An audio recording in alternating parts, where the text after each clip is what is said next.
Maaliif dhuftee TikTokii maaliif banate? Maaf dhuftee TikTok irra? TikTokii amantaa leellisuuf banatteeti. Maal godha? Waan biraa takka waan biraan. Atoo? Isuma banattee. Afaan Oromoo si gala. Ina baaramta. Yes. Gaafa saniif banattee ina baaramta. Eenyuun na baaran? Hin darbamta. Oromoo marti si abaara. Oromoo maaltu naan kee waaqayyo mana na baariin maleen. Oromoo maaltu na galcheen? Oromoon biyyi lafaa waliin galtee biyyi hojii na baarte. Gaafa Oromoo si abaare ka waaqayyo si dhaqqaba. Laala ka waaqayyo natti hin dhufani. Maal Oromoo? Ati maalidha garuu? Na gaafatte moo? Ati maalidha? Ani Islaama. Maqaan koo Abu Muazzin. Oromoodha moo sabni keetu amaara moo maalidha moo? Maani saba? Ani moo sabaan Oromoodha. Oromiyaa keessa. Biyyi teenya Itoophiyaa. Sabaan Oromoodha. Kutaa Oromiyaati. Kan hin jiraadhu Ameerikaadha. Sabaan Oromoodha. Atoo si gaafadhu. Sabaan Oromoo taanaan Oromoon amantaa leellee. Okay. Ati amantiin tee waaqeffataadha moo kiristaana moo Islaama? Islam. Mashallah. Kulollaat qareme.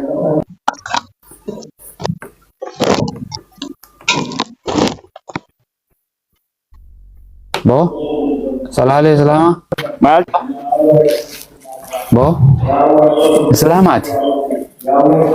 Maal jette mee bullo? Islama hin jedheeti. Islam. Yesuus gooftaa miti jedhime. Islam Yesuus gooftaa miti jedhime. Mina gebbaa kasanii nama nan galchu. Baga reenteen na biratti ati quraan hordofta moo kana hordofta? Ilaameeyyo. Abboo ilaa teetiin uli si ilaa saame kana bira sa'a afurii fi cina akkanirraa. Maal godha kun sibiraa kun marti maal godha si? Na biraa moo namaan hin rukutan namni yoo artee xiilaan nama dhuum ani namaan hin rukuta. Namni itti amanuuf barreeffate akkamitti itti namaa rukuttare? Ittiin amanu haa itti amanu tokko na biraan seenu. Aha kaatti amatti suuraan jiru? Ka ittiin amannee na bira dhufa malee. Kaatti itti amantu miti kitaabnichi? Ani lachuu fudhadhee bas. Ani quraanatti namana wangeelatti namanee hin beeku fuulduraaf illee hin amanu. Maal si biraa godhadhee wangeelli? Waan na goraa woonu si saaxiluuf siiniin saaxila. Siiniin saaxilaan jedhe. Akkasi.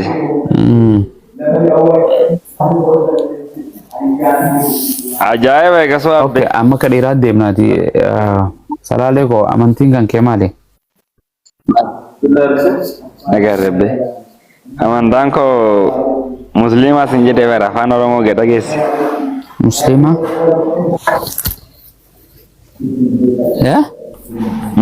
Muslima. Yes. Suuraa jalde isaanii beektaa? Suura daljeessaa? Karaate?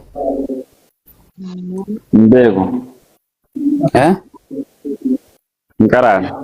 Karaan. Suuraa namaa ta'u? Suura namaa maasiyyuu argaa jira mire. Suuraa tunnaas. Quraana karaatee hin jedhe. Quraana illee akkasuma dhaan karaane waan salaata qofa qaree. Prophet. Abeet. Nagaa jirtu? Bareedaadha. Prophet akkamati? Nama waaqayyo kanaa jiraata gurbaan salaaleen kun amantii ani Islaama jedha hin kijiba. Islaama gaa Islaamni bariyyu sitti moo? Dhiisa Islaama akkamii? Ilaameeyyo. Ilaamee ta'e dhiisa ilaalaa fi ilaamee ta'e. Islaamni normaalni amantaa namaa na rabsodhi amantaa namaa hin jeequ rabbiin taanaan rabbiin maal jedhu? Okay. Salaalee nuti paastarii wayii as jirna fakkaata. Namni amantaa namaa arrabsu hin jiru. Namni amantii tuqe. Ayyee. Thank you. Prophet hojjetu hayi. Prophet. Abit. Nagaan siif haa ta'u akkam jirtu? nagaa galtaa kan nagaan siif illee haa ta'u. Ameen. Baga saa kana geesse foonii fi hafuuraan nagaati. Ameen. Hafuurattis nagaa dhugaa gooftaan haa ulfaatu. Haleluuyaa. Yesuus gooftaan. Waaqayyo gooftaan macaayyaan isaa siif haa baay'isu. Hafuurri Waaqayyoo si haa dhaalu bakka jirtutti dhaalami maqaa Yesuusiin. Maqaa Waaqayyoo isa tokko keessan duuneetiin araaraa fi simboonii fi araarri mana keetitti haa galu. Jirtu baga dhufte welcome. Ameen. Ameen. Gooftaan si wajjin illee haa ta'u dhugaa. Si haa dhaalu hafuurri Waaqayyoo ammayyuu. Nama tajaajilaa ta'e ammayyuu dhugaa. Wangeela lallabaa jirta baay'een si jaalladha dhugaa rabbi abukoo buleessa koo. Ati naaf qaaliidha nama Waaqayyoo. Hafuurri qulqulluun immoo siif haa ibsu malee. Naa ibsee bar Waaqayyo addatti naa qabu. Addunyaatti ibsaa jirta dubbii gooftaa. Akkasi nama wangeela fudhatuun barbaade hin fudhatta wangeelati. Wangeela moo? Itti amantaa ifichatti amanaa wangeelatti amanaa Waaqayyottis amanaa nattis amanaa jedha. Kanneen raawwatu. Yesuus akkas jedhe bini? Yesuus akkas jedhe bini? Amaneerani Yesuus itti amaneera. Tole Yesuus gooftaa ta'uusaas lallabeera lallabdeettaatis. Yesuus bara baraan gooftaadha Yesuus. Ayyee Waaqayyo maatiin si nagaati mana? Ati mana kom? Hunduu dhagaadha xixinnoo ishee mugaatis si qabaa jira maaliin rafnee ati? Halkani na bira. Dubbii dhugaa jettee yeroo akkas teesse. Naan fayya gizeen lallabu hin fayya.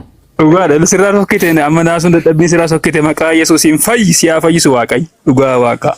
Waaqayyo akka jedhu Waaqayyo abbaan gartee Isaayyaas keessatti 43 10 irraa ana malee Waaqayyo hin jiru jedha na duraas na boodaas ana malee fayyisaan hin jiru jedha. Duuba fayyisaa meeqa qabna wangeela irratti? Fayyisaa meeqa qabna? Fayyisaan akka amanteedha obboleessa koo amma biyya lafaa kana irratti amantii qoruu akkamitti beektaa? Yesuus fayyisaadha jettee miti. Amantii namaa al tokkoon asi dubbadhu yaada naa kennimi. Biyya lafaa kana irratti amantii isa kamtu sirriidha? Sakkamtu sirrii miti kan jedhuufi macaafa kee sirriitti dubbisuu qabda. Amantii jechuun hiikumti isaa maal akka sochuu qabda. Waan abbaan isaa na fayyada jedhee amanate keessa isaa laphee isaatti jechuudha. Laphee isaatti na fayyisa jettee amanannaan bakka si fayyada. Gin nam fayyisu jettee immoo callisteedhuma akka nama maqaadhumaaf qabattee oollaan immoo eenyuyyuu sii kasiin kennu jechuudha. Kanaaf waan ati laphee kee keessatti na gargaara na fayyisatti amanatte fayyina sii ta'a. Yesuus Kiristoosiin immoo garaa keetiin amanattee afaan keetiin yoo beeksiste akka fayyitu immoo macaafni keenya hin dubbata jechuudha. Yesuus Kiristoosiin. Indiin ama sangaa sa'aa horii dibicha baree banan sana waaqessu garaa isaaniitiin amanatanii sangaan san nu fayyadaa jedhan fincaansaa horii isaa ta'a waan irraa boonsu'a godhatanii jara sanis hin fayyuumi.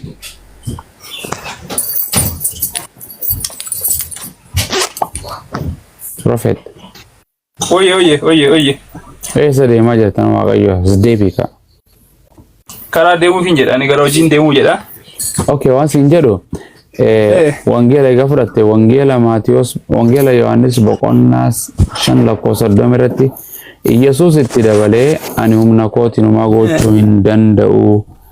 Waaqayyo irraa kan dhageetti naan faradaa firdiin ani faradoo qaceelaadhoo anoo yaada koo duuka bu'uu hin barbaadu yaadeessan ergee duuka malee jedha. Yesuus humna isaatiin waa gochuu hin danda'a. Waan gurguddaa gochuu danda'a. Yesuusiif aboon kennameera. Hin danda'u jedha. Gooftummaan kennameeraa fi Yesuusiif obboleessa koo. Hin danda'u jedha warra humna koo. Yeroo deebisuudhaaf jedhanii yaadeedhaan yeroo baay'ee yaadni dubbatu. Qoy kana dubbachiisananis qoy. Amma fakkeenyaaf amma ani nan danda'a an akkanan gaa achin gaa asin gaa jedheen dubbatu Yesuus yeroo baay'ee yaada Waaqayyoo abbaa raawwachuu dhufe akeeka isaaf hin jiraadha akkas jedha malee gadoof deebisuudhaaf dubbata malee aangoon hundumtuu akka kennameeruu fi namni hundumtuu beeka jechuudha. Mee hojiin hojjete natti mee hojiin hojjete. Qoy akka jedhu. Hojii Yesuus hojjete baay'ee isaa beektaati. Wangeela keetiin yaa Prophet maa kana taata nama Waaqayyo naan fudhadha akka dura dhuftee nagaa wal gaafannee wal eebbifnee wangeelatti amanaa ifittatti. Anatti zamanaa jira. Hojii aangoo Yesuus hojjete. Ani fudhachuu baadullee ani gartee ani nama wangeela hordofuu miti beektu si kan wangeela hordofu akka jedhu Yesuus Kiristoos ani humna kootiin homaa gochuu hin danda'u jedha dhugamoo soba. Ani humna kootii waa gochuu hin danda'u? Dhugamoo soba jedhe. Humna kootii waa gochuu? Nama Waaqayyo dubbiin si afaan Oromoo kun si galaan jiru. Dubbise ani Si argisiisaa qoy. Si argisiisaa qoy. Si argisiisaa. Ati dubbisaa qoy. Ani gode bara. Ani biyyattiin gara miti deemarti. Maal ta'e hono biyya. Isheen gara Yesuusitti deemaa jirti biyyattiin gara Yesuusitti. Yohaannis. Gara Yesuusitti deemaa jirti dhiisi ishee. Salaale hin jeeqin warri jala jiran waa baratan please barumsaaf akka nama barumsaa waa baranitti deebisaa waan baratamtan. Wangeela kana dubbiseyyee.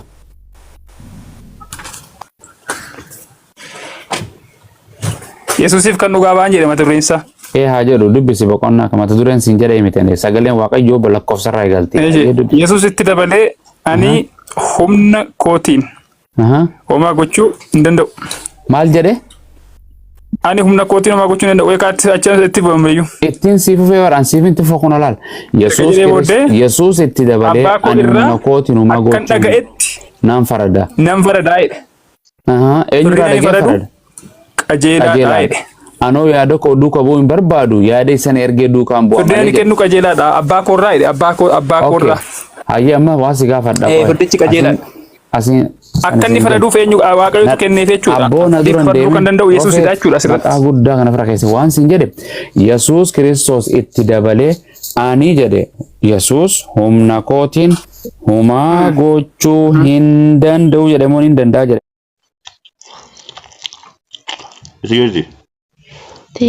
Danda'u jedhamuun hin danda'a jedhamu. Danda'u jedhamuun hin danda'a jedhamu. Beeke akkaan jedhe. Maalatti dubbii qeenxee fuudhinetti. Abboo qeenxee guutuun dubbisee miti dhaggeeffadhu guutuun dubbisa. Ani aaroon noonoo akkamisa rabbiin ganama nuuf fide yaa Waaqayyo. Amma Yesuus homaan goone jettaati. Na dhaggeeffadhu abboo akkasiin dubbii Yesuus dubbii ani dubbii keetiif qaabiyyuutuun furadhu. Donald Trump waan asirratti amma maaliif macaafichaayyuu ani waa'ee firdii dubbate Yesuus. Amma hiriibnan raakee duraan waa'ee firdii dubbate mini. Meena dhaggeeffadhu ka. Maalatu ofii dubbachuu malee sana dubbatu hin dhageessu. Abboo boqonnaan siif jedhu boqonnumoo naan finne bar karaarra deemaa sooftaa qophaa'imee hin deemta hojii keetiisi. Dhaggeeffadhu waan siin jedhe. Jedhe dubbatu kon qabu. Okay waan jedhe wangeela Yohaannis boqonnaa 5:30 kana eenyu dubbate? Phaawulos moo Yesuus? Yesuus dubbate. Dhuga dubbate moo dhara dubbate? Sirrii nama dubbate maal qabu kun sitti ni maama koo sitti amansiisu kan jedhaa jedhaman. Si gaafadha. Okay akkana jedha. Yesuus itti dabalee ani humna kootiin homaa gochuu hin danda'u jedhe moo hin danda'a jedhe. Humna eenyuutiin humna Waaqayyootiin malee jedhe. Naa gale anis humna Waaqayyo anuu mataan kee humna Waaqayyootiin malee. Ishi maal ta'e jedheera jedhe maal ta'e jedheera fudhee maal ta'e shammaree. Yesuus homaa gochuu hin danda'uumi yoo fadha Waaqayyo abbaatiin taate malee miti. Fedha Waaqayyootiin malee waa gochuu hin danda'u ni dhuguma. Hin danda'u jedhe Yesuus homaa gochuu hin danda'u jedhe yeroo sadii. Fedha Waaqayyootiin geggeeffama waan ta'eef. Akkasiin jenne. Kan inni erges hafuudha. Yesuus humna isaatiin homaa gochuu hin danda'u jedhe yeroo sadii. Maal jechuudha? Amma dubbistee kaate miti xiqqoo karaa sirriirra jirtatti. Akka ati dhugaa baatuu taateen si ilaala. Akka gootu. Yesuus homaa gochuu hin danda'u kan jedhu miti kan uffannu. Maaliif akkas jedhe iddoo sanatti? Maaliif akeeka Waaqayyootiin. Na dhaggeeffadhu Prophet maal taate maqaa guddaa kana baadhattee yaa goobazii. Waan jedhe Yesuus Kiristoos ani humna okay Waaqayyoon humna isaatiin godhuu danda'u hin danda'u Waaqayyo abbaan. Waa gochuu minimi ko faraduu hin danda'u ani akeeka Waaqayyootti malee jedhame waa gochuu minimi. Akka Yesuus waan dinqii godheeru atu beekta. Gochuu jedha kun dhaggeeffadhu afaan malee dhageessuuti. Bare isin waldaa dheexanii uummata Prophet jettanii shubbistan. Faarfata jettanii shubbistan. Wangeelaan wal qabdan. Mataan kee sheekii jette fayyuma fageenya sirraa akkasii yoo ta'e immoo yoo wal kabajne hojii soona ta'e hojii soona. No maqaa yoo wal kabajne. Na dhaggeeffadhu kaaniin dubbisa. Akkasin jiru naan hin jedhini. Na jeeqaas gurra kanaas waa shakamsha godhu jirta suuta jedhe taa'e. Hafuura hamaa yoo ta'e sirraan ifadha maqaa Yesuusiif. Hafuura hamaa narraa ifadha hafuura hamaan Yesuusun sodaatu. Laal akkana jedha. Laal Yesuusun sodaadhu. Yesuusun sodaatuun jedha hafuurri hamaan Yesuusuu olii gad deemuun ture guyyaa 40 qoruu ture. Na dhaggeeffadhu. Yesuus itti dabalee. Ati deem mee haadha manaa akka inni deemta bilbila kee kanarra. Akka isheen sin deemti maaliif? Akka gootati. Eessa deemti? Yeroo macaafa qulqulluu nama barsiistu jechuudha. Qoya na dhaggeeffatu. Barsiisutti hin jiru. Yeroo macaafa qulqulluu nama barsiistu. Waaqayyo ani nama jabaan argadhe profeesii jedhe. Qoya. Hayyo. Dhaggeeffadhu kaamal yeroo barsiiftu jechuudha. Al tokko na dhaggeeffadhu. Amma lukkisii tokko jecha tokko keessaa nuti qabaddu nuti namni as jala jiru 500 maraa waa dhaggeeffate waa barachuu barbaada waan ta'eef. Waan akka gootu yeroo macaafa dubbistuuti maali yeroo dhugaa sanitti immoo isin ikkoon ariifattu beektaa. Ariifachuu dhiisaati. Prophet dalagaas deemaa jira. Prophet